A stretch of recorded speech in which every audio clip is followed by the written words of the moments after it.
new face. Such a welcome sight in dreary old Warthog. Welcome, friend. Welcome.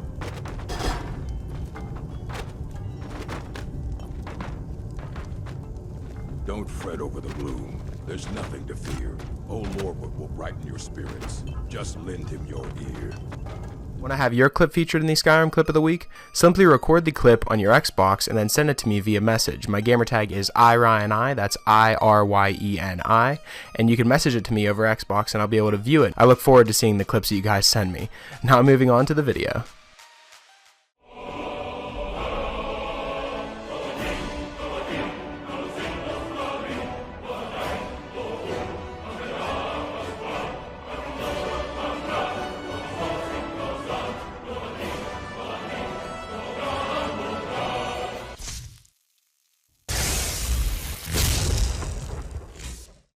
Hey, what's going on, guys? It's Ryan and welcome to week number 91 of the top 5 Skyrim mods of the week. Now hopefully you guys will enjoy the mods that I've picked out for this week. Starting off at our number 5 spot, we have the Add Shield ability. Now this mod adds a special effect by doing a power bash after blocking an enemy attack 8 times, block 16 times, and block 24 times.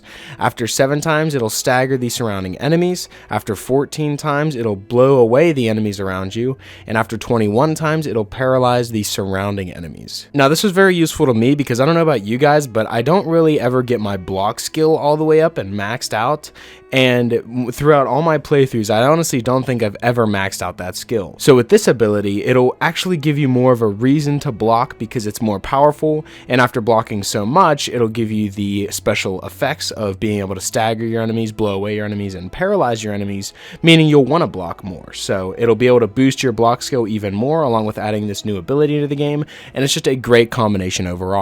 And that's definitely why it comes in at our number 5 spot, so I'd recommend giving this mod a try. Coming in at our number 4 spot, we have Amarie, the Snow Elf Mage follower. Now, for this mod to actually work, you have to have the relationship dialogue overhaul as well, which I'll go over that in a second.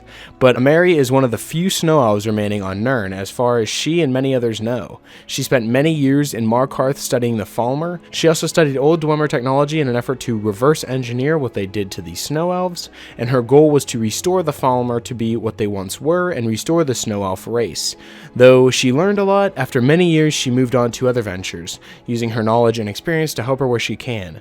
She's a bright and powerful mage with plenty of potential and room to grow. She's gifted in destruction, alteration, and restoration. She's even dabbed in conjuration, though she hasn't mastered it yet. She's located in Solitude in the alchemy shop next to the Winking Skeever, and she's very powerful. As you can see, I'm going up against these giants and these mammoths in this video, and she's just pretty much unstoppable. She's a great follower overall.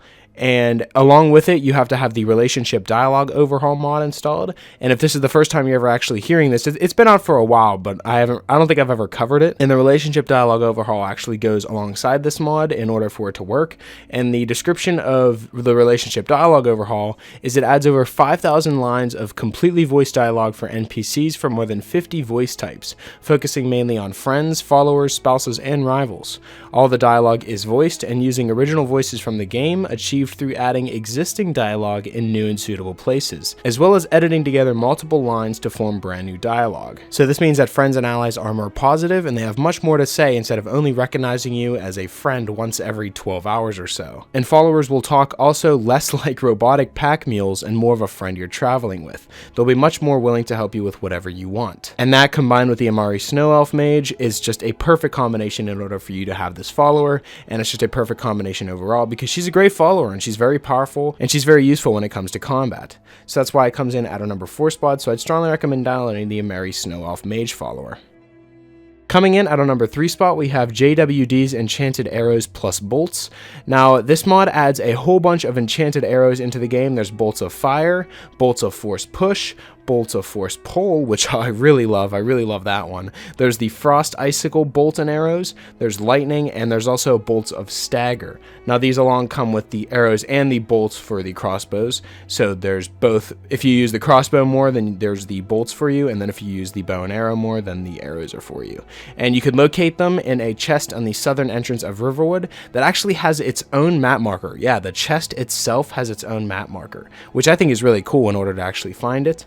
And showing you guys the force pull method. The reason why it's my favorite is because I really loved the force push, like the unrelenting force shout, which is one of the arrows that's included with this mod as well. It's called the force push bolt, and the force pull one actually does the exact opposite, and it'll pull the enemies towards you. And I really like this because whenever you're going around caves and you're, sneak attacking enemies, using unrelenting force would just blow them away from you and like up against walls and such. But if you're using the force pull one and they're close to an edge, you can knock them off the edge completely and have them fall to their death. And that's like a whole different way of killing enemies in caves, and I really like that, and it just adds a whole bunch of different ways of playing. So as you can see, as I'm running around and trying out all these bolts, all of them are very powerful, and they work exactly how you would expect them to work. The fire bolts are just a bolt of fire that explodes on impact. Force push and force pull, I already went over that. There's the frost icicle, which is like the spell of the frost icicle. Lightning, as in like a lightning spell, it's like a bolt of lightning that explodes on impact. And then the bolts of stagger will go fast through your targets, causing them to stagger for an open hit. So if you're an archer like I am in this game, this mod is definitely for you, and it's going to add a whole bunch of new ways to playing for archers, and that's definitely why it comes in at our number 3 spot, so I'd recommend downloading this mod.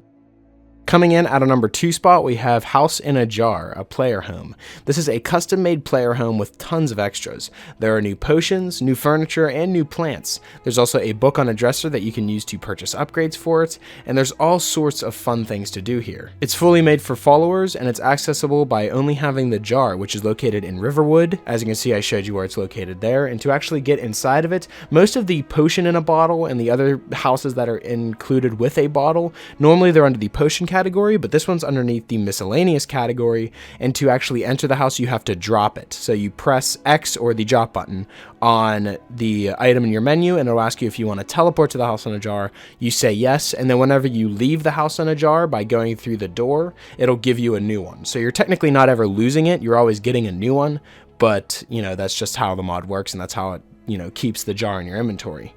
And there's a whole bunch of purchasable upgrades that you can do to it, and I think it looks pretty cool. It's a very small house, but it has everything that you're going to need, and that's all that really matters. I really like the different ideas of how people stimulate houses into different areas, like the house in a jar. I really think it's cool because in your inventory you can actually see the house that you're going to travel into, and that's not very likely in all the other ones that include potions, because on the potion ones where it's just in your inventory, sometimes you can't really see the house, it's just the potion itself.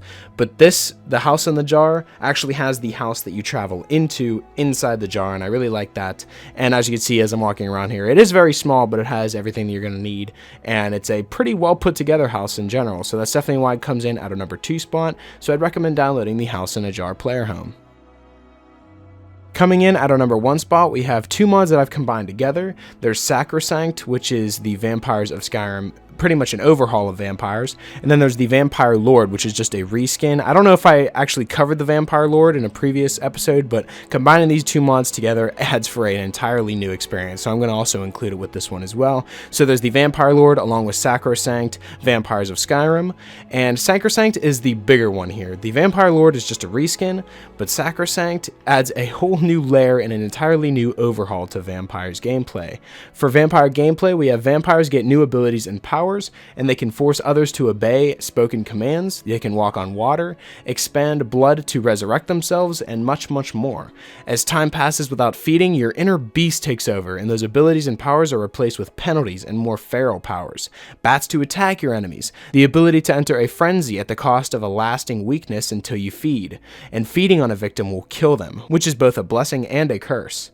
A thirsty vampire is prone to frenzying involuntarily and may not even be able to heal themselves. When blood-starved, onlookers will immediately attack you. Each race has its own unique vampire ability, from polished scales that ward off sunlight when wet, to the ability to unleash locusts on your enemies. Now for Vampire Lord gameplay, there's buffed and reworked Vampire Lord form. You do not regenerate magicka in magic form or stamina in melee form, creating an incentive to switch often, supported by spells such as Maelstrom, which sucks enemies into the center and sets them up for a melee attack. The Vampire Lord perk tree is also overhauled with 31 perks, which are much easier to unlock than vanilla perks, and some of them buff Vampire Lord form, but some of them buff mortal form as well. Some teach new abilities or powers that allow you to gain Vampire Lord experience in mortal form. And for Blue Blood, you can feed on the strongest individuals to learn 7 new abilities, including protection from sunlight and the ability to walk among mortals when blood-starved. And then there's the vampire rank/age, which means you can spend time as a vampire and drain victims to eventually advance in rank, earning the right to choose between the 13 new abilities and powers from sneak and combat feeding to the power to call victims from across great distances or teleport at will. There's also some new useful potions, such as the Potion of Embracing, which is Vampire Dust, a Flawless Ruby, and it grants vampirism. Then there's the Potion of Hemacy, which is Vampire Dust, a Briar Heart, and 2 Frost Salts, along with 2 Moon Sugar, and it advances Hemacy progression, which requires at least 1 Hemacy spell. And there's also the Potion of Thirst, which is Vampire Dust plus Void Salts, which makes you become thirstier.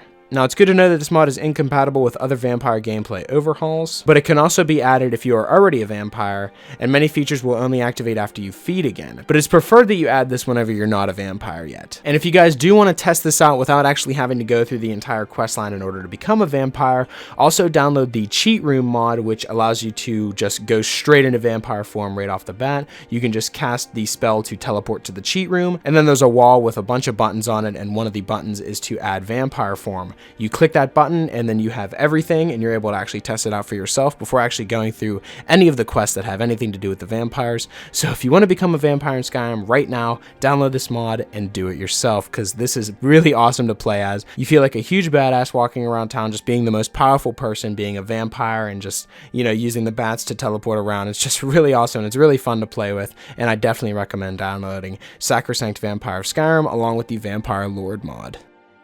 So that's pretty much it for this week's episode of the top 5 Skyrim mods of the week. Hopefully you guys did enjoy, and if you did, I would appreciate it if you left a like and subscribe if you're new. It really helps me out a lot.